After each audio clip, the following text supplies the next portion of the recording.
नमस्ते। हम सबको पता है कि आज है 13 दिसंबर यानी कि शुक्रवार के प्रदोष का बहुत प्यारा सा दिन। और फिर से ये जो वीडियो है ये आपकी फैमिली के लिए होने वाली है, आपके परिवार की खुशियों के लिए और चार चांद लगाने के लिए। क्यों आज का ये जो उपाय शिव पार्वती का सातवें 2 चावल के दाने के सातवें करना है। बहुत ही छोटा सा आसान सा उपाय है। प्रदोष का ये उपाय रात में आप सभी ये लोग कर सकते हो। घर से बाहर ही नहीं निकलना, आपके घर के अंदर इस उपाय को करना है। सबसे पहले कि हम बात करते हैं इस दीपक को जलाने की कौन कौन सी चीज़ों को लेना होगा। सबसे पहले ऐसे एक नॉर्मल सा दिया ले लेना। मिट्टी का मन हो तो मिट्टी का भी ले सकते हो, मन है आटे का तो आटे का भी ले सकते हो। आपको इस दीपक के अंदर क्या डालना है, जब मैंने बताया जब आप किसी विशेष दिन पे कोई दीपक लगाते हैं उस दीपक को क्या डाला जाता है, घी डाला जाता है। अगर आपको गौ माता का घी नहीं मिल पाता तो आप इस उपाय को नहीं करेंगे, इस चीज़ का ध्यान रखिएगा। अगर घी लोगे तो गौ माता का ही लेना। देखो कोई भी घी नहीं मिल पाता तो पतंजलि का घी ले लो, इस बात का ध्यान रखिएगा, वो श्योर होता है, प्योर होता है। तो मुझे कोई और आप यहाँ पे पतंजलि का भी ले सकते हो। इसके बाद आपको ये दीपक किस लिए लगाना है, शिव पार्वती के लिए। तो हमें एक ही दीपक नहीं लगाना, कितने दिए लगाओगे, 2 दीपक लगाओगे। नियम समझेंगे। जो पहला दिया लगाना होगा वो चावल के दाने के साथ है। कितने चावल के दाने, मात्र 2 चावल के दाने आपको लेने हैं। और फिर से जो पहला दिया लगेगा वो भोले शंकर के शिवलिंग के पास में लगेगा। अब यहाँ पर जो दिया लगेगा कौन सा लगेगा, गोल बत्ती का। तो मैंने यहाँ पे बता रखा है जब भी कोई दीपक भगवान शंकर के पास में लगाते हैं तो कौन सी बत्ती लगती है, हमेशा गोल बत्ती का। तो आप सभी को इस दीपक के नीचे क्या रखना होगा, चावल के कुछ दाने। जो मैंने 2 चावल का बताया था ना, उसको अपने पास रखेंगे। अगर अलग से अगर कुछ चावल के दाने दीपक के नीचे रखेंगे और आपको उस दीपक को किसके नाम से जलाओगे, तुम रुकेश्वर महादेव के नाम से। तुम कौन से महादेव के नाम से, तुम रुकेश्वर महादेव के नाम से दीपक को जलाओगे। और जब दीपक जलाना, इस दीपक के अंदर 2 चावल के दाने अपने परिवार की उन्नति और कामना के लिए जलते हुए दीपक में रख देना। पहला काम हुआ। अब दूसरे दीपक की हम बात करते हैं। दूसरा दीपक भी आपको जलाने के लिए क्या करना होगा, नीचे आपको चावल के दाने रखने। जो दूसरा दिया लगाओगे बेल पेड़ के नीचे लगाएंगे। क्यों, क्योंकि बेल पेड़ के नीचे किसका वास होता है, भगवान माता सती का। ठीक है। अब आपको इन्हीं चावल के दानों के ऊपर क्या रखना है, उस दीपक को रखना है। दीपक कौन सी बत्ती का होगा, हमेशा लंबी बत्ती का होगा। क्योंकि बेल पेड़ के नीचे जब हम माँ लक्ष्मी माँ पार्वती का दिया लगाते हैं तो हमेशा लंबी बत्ती का। तो फिर आपको इस दीपक को प्रज्वलित करना है, जलाना है। सेम प्रोसेस से सेम काम करना है। 2 चावल के दाने और लेने हैं और माँ लक्ष्मी का नाम स्मरण करते हुए, माता सती का नाम सॉरी।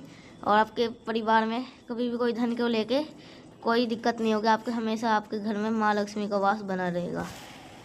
ठीक है, आप भूलिएगा नहीं। कोई भी लोग, हर इंसान को इस उपाय कर सकता है। और मेरी बात समझ में आई तो पहला उपाय आपको समझ में आ गया होगा। आगे बढ़ते हैं इस वीडियो के हम दूसरे की तरफ, जो कि आपको करना है। ये जो दूसरा उपाय है ये आपको बहुत काम आने वाला। सबसे पहले समझ लेते हैं दूसरे उपाय के बेनिफिट के। आज के टाइम पे ऐसा वो देखा गया है कि लोग के अंदर की चीज़ ये हुआ हो चुका है, एटीट्यूड। उसे हम क्या बोलते हैं, जो कि क्रोध आ गया, मतलब एटीट्यूड आ गया। तो इसको दूर करने के लिए आपको मैं बताऊंगा ये कैसे करना है। तो जैसे कि उस व्यक्ति को क्रोध आता है हमेशा हर वक्त, तो आप ये उपाय कर सकते हो। तो आपको कुछ लौंग लेने हैं, जैसे कि आप स्क्रीन पे देख रहे हो। लौंग 7 लौंग लेने हैं आपको। 7 लौंग ले लिए। और 7 लौंग लेने के बाद में फिर आपको जाना है महादेव शिवलिंग के पास में।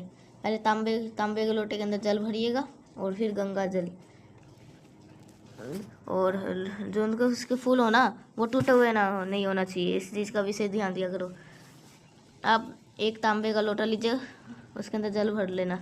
जो उपाय कब करना, शाम के टाइम पे प्रदोष काल में अपने घर पे। और जल के अंदर गंगा जल भी डाल देना है। और गंगा जल डालने के बाद में क्या करेंगे, जल के अंदर गंगा जल भी डाल देंगे और सीधा पहुँचेंगे महादेव शिवलिंग के पास में। अब यह उपाय आपका नियम होता है, अलग होता है। यहाँ पे पहुँच करके आपको 2 काम करने हैं। सबसे पहले आपका काम, आपके पास में जो लौंग है आप जी उसको अपने पास में रखेंगे। पहले 1 लोटा जल महादेव शिवलिंग के ऊपर श्री शिवाय नमः शुद्धम का जप करते हुए चढ़ा देना। जल चढ़ाने के बाद में आपके अपने हाथ में शिवलिंग को खूब अच्छी तरीके से पोंछ लेना। पोंछने के बाद में अभी गुरु जी की कथा चल रही थी। क्या नाम चल रहा था, क्या नाम था? हाटकेश्वर शिव महापुराण की आपने कथा सुनी थी। हाटकेश्वर शिव महापुराण की कथा। इसी कथा में आपको इन्हीं हाटकेश्वर भगवान के नाम से ही जो 7 लोगों के टुकड़े आपके पास में हैं उन्हें माता शोक सुंदरी के स्थान पे समर्पित करते जाना है, रखना है। अब आपके घर के जो भी व्यक्ति क्रोध कर रहा हो, आप उस व्यक्ति का नाम और गोत्र बोलना और हाटकेश्वर महादेव के नाम ले गए। आप फिर क्या करेंगे, आपको विनती करने के बाद में इन्हीं 7 लोगों को टुकड़े को यहाँ से उठा लेना, इसे लेकर के अपने घर चले जाना। और जो भी व्यक्ति आपके घर में क्रोध करता, लड़ाई करता, किसी भी चीज़ में डाल करके मिक्स करके उस 7 लोगों के टुकड़े को हाटकेश्वर महादेव के नाम से अगर आप खिलाना पिलाना स्टार्ट कर देते हो, यकीन मान लीजिए कभी भी आपके घर में वो इंसान कभी क्रोध नहीं करेगा। जो नकारात्मक ऊर्जा है, नेगेटिव ऊर्जा जिसके ऊपर से पूरा घर को तांडव बना के रखा है, वो इंसान को सुधरने में बहुत तक नहीं लगेगा। भूलिएगा नहीं कोई भी लोग, हर इंसान को इस उपाय को करना है। 2 उपाय आपको समझ में आ गए हैं। आगे बढ़ते हैं इस वीडियो के हम तीसरे उपाय की तरफ। ये जो तीसरा उपाय है और ये आपको शुरुआत कब करनी है? प्रदोष के दिन, प्रदोष काल से शुरुआत करनी है और कंटिन्यूस करना है। और क्या फ़ायदा है इसकी बात हम तब करेंगे जब कर लोगे आप सभी लोग वीडियो को लाइक। तो इसने अभी तक चैनल को सब्सक्राइब नहीं किया है तो वो करिएगा। आवाज़ पहली बार सुन रहे हैं, चैनल को ज़रूर से करिएगा सब्सक्राइब। देखो आप सबसे पहले समझते हैं इसके उपाय की बेनिफिट क्या है। ये उपाय आप स्पेशली आपकी इच्छा पूर्ति के लिए, अगर यह उपाय अगर करने का कोई नियम नहीं है, आप ये उपाय तब तक करेंगे जब तक आपके इच्छा पूरी ना हो जाए। आपको थकना नहीं है और आपको रुकना नहीं है। भगवान ने 6 दिन में हम और करेंगे, 1 हफ्ते में नहीं मानेंगे तो और करेंगे, 1 महीने में भी नहीं माने तो और करेंगे। बहुत आसान सा उपाय है, कुछ करना नहीं है। सिर्फ आपको 2 चावल के दाने लेने, बस कितने? 2, मात्र 2 चावल के दाने। 2 चावल का दाना लेना और फिर उसको 2 चावल के दाने को एक आपको तांबे का लोटा में जल भरना। क्या करोगे? तांबे के लोटे में जल भरेंगे। जल के अंदर 2 चावल के दाने को डाल देना है। जब आप घर में स्नान वगैरह करो, जब वो जल चढ़ाने जाओ तो सबसे पहले उस जल के कुछ भाग, मतलब आधा नहीं, कुछ भाग को बेल पेड़ के नीचे समर्पित करेंगे। और वहाँ से समर्पित करने के बाद में जो बाकी का जल होगा वो महादेव शिवलिंग के ऊपर कुंदकेश्वर महादेव के नाम से, और आपकी जो भी विशेष होगी, जो भी मनोकामना है, जो भी इच्छा है, उसकी कामना से अगर आप समर्पित करना स्टार्ट कर देते हैं तो आपके घर में कभी भी कोई संकट नहीं आएगा। जिस कामना के लिए आप इस पर कर रहे हो वो विशेष आपकी पूरी जरूर हो जाएगी। बस एक ही चीज़ का ध्यान रखिएगा, जब आप कलश का जल बेल पेड़ के नीचे समर्पित करेंगे तो आपको पूरा जल समर्पित नहीं करना, ना आधा समर्पित करना, थोड़ा सा जल आपको समर्पित करना, बाकी का बचा हुआ जल महादेव शिवलिंग के ऊपर। अब यही पे एक डाउट होगा, भैया हम कब कर सकते हैं इस उपाय को, कब नहीं? तो आपको प्रदोष के दिन, प्रदोष काल से इस उपाय को स्टार्ट कर देना। और जब भी आप जल चढ़ाओ महादेव को, चाहे दोपहर के 11 बजे तक चढ़ाओ, 10 बजे भी चढ़ा सकते हो, तो भी आप इस उपाय को डेली लगातार करेंगे अपनी मनोकामना की पूर्ति के लिए।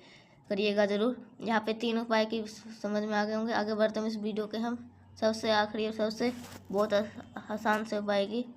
ये जो उपाय स्पेशली होगा रोग मुक्ति के लिए, बहुत आसान सा उपाय है।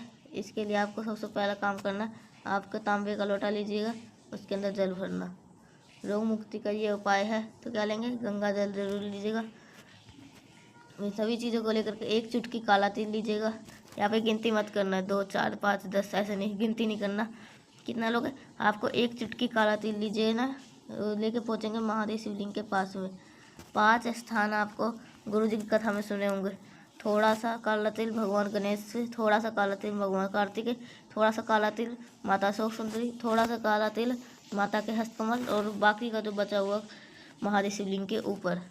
यहाँ पर समर्पित करने के बाद में आपके पास में जो जल है, उन्हीं 5 स्थान पे आपको उस जल को थोड़ा थोड़ा करके कुंदकेश्वर महादेव के नाम से, जो व्यक्ति आप बीमार है उसका स्मरण करके, अगर आप प्रदोष के दिन, प्रदोष काल में समर्पित करते हैं तो आपके घर में कभी भी रोग नहीं, बीमारी नहीं आएगी। पूरी फैमिली, पूरा परिवार हमेशा खुश रहेगा। मैंने कोशिश करी आप सभी को शुक्रवार के प्रदोष करें स्पेशल से उपाय को समझाने की।